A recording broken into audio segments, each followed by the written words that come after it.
Good afternoon. It is a hot, sunny summer's afternoon and I'm excited to be back out on the tube on the Metropolitan line, top left-hand corner of the tube map, out in the extremity that is Zone 7 as we do end of the line at Watford. The next station is Watford, where this train terminates. Please take your belongings with you when you leave the train. All change. Goodness, it's a really warm, it's a really sunny June summer's day. It's so hot, and Watford looks splendid.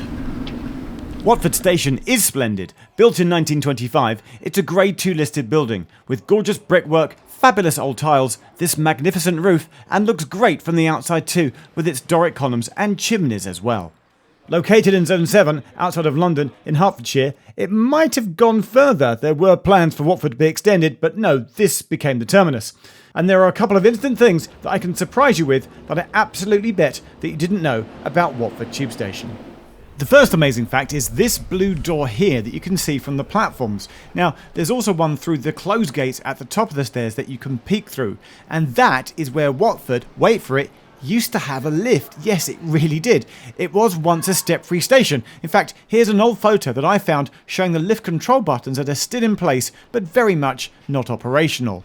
And here's the second brilliant fact you didn't know about Watford. Come down the side path here where the A1 car's cab firm is, and you've got this double blue door here. Now this double blue door is actually a side entrance that they use very occasionally, so occasionally, I think it's now just once a year, and that's when they have fireworks in Cassiobury Park just over there, first week of November. This is actually opened up because they have a lot more people coming through as a side entrance, and if you poke your camera through the shutter gate, you can still see there's an oyster pad activated down there, so a side entrance at Watford that gets used once a year. After Stanmore, a bit of me was like, should I count all the bin bags at Watford? I can see one at the moment. If there's any more than one, then we'll go with one instead. I'll go for an original Secrets of the Underground moment and say, look, purple coloured, Metline coloured poles here at Watford. What I like is that there's a big, wide, open platform though, and during Steam on the Met days, this space is used comprehensively to like set out tables where they serve tea and little china cups and cake and stuff with on little doilies and stuff. Yeah, Watford is splendid.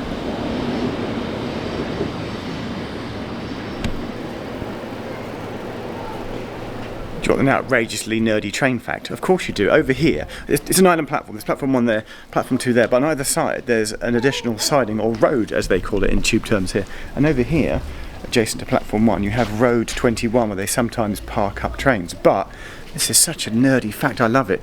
You can't get to that road if you've come in from Croxley. You have to come into Watford first and then sort of shunt back and then shunt into that road. I'm splashing up a diagram on the screen right now to show why that is the case. That is an uber nerdy fact, and it's a kind of thing that I think you've come to expect from me.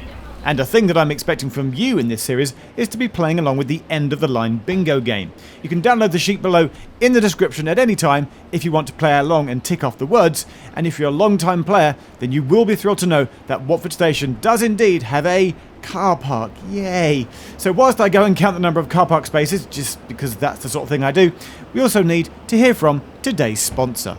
So Surfshark VPN is an app and browser extension that encrypts your internet data and lets you safely browse the web using over 3,000 servers in over 95 countries around the world. And you can browse the internet as if you are using it in another country, in another part of the world. This means you can use streaming services, use discounts, and go online shopping in places that might not normally be available in your country. For example, Surfshark lets people in the UK watch American Netflix and vice versa. And it's got the bonus of keeping your IP address hidden, which means it keeps your data safe and private, so you can switch it on when you don't want to be tracked by advertisers or trackers. And you can subscribe with just one account, and with that you can use Surfshark on all your devices, computers, phones and tablets, which is why you should click on the link in the description below and use the code Geoff, Geoff, to get a whopping 83% discount off Surfshark, which includes an extra 3 months for free. So transport yourself around the world, far beyond even Zone 9, by using Surfshark VPN. I genuinely can't remember if Bike Rack is on the bingo sheet or not. If you are playing along with the bingo game, download link in the description. I have a funny feeling that the last end of the line video will feature all of the words on the bingo sheet. We've done the car park though, which is down there. But the thing is, I'll give you a top tip here. If you want to not stand out as being not local, don't call it Watford Station or Watford Underground Station or Watford Tube Station, because the locals around here, they just call it Watford Met. But the thing about Watford Met is that it's a good mile away. It's like a 15-20 minute walk into Watford town centre, for which you'd use Watford High Street or Watford Junction. So you wouldn't really use Watford Met, the tube station, if you were going to the sort of downtown, that's American, sort of shopping centre of Watford. What this is good for though is going to the park. Castleberry Park is a delightful and historic 190-acre piece of parkland named after the Watford suburb of Castleberry. If the Metropolitan line hadn't have terminated here, it's likely that Watford Station would have been called Castleberry Station instead. So do make sure when on your own end-of-the-line adventure at Watford, you do make time to come and explore this lovely park as well.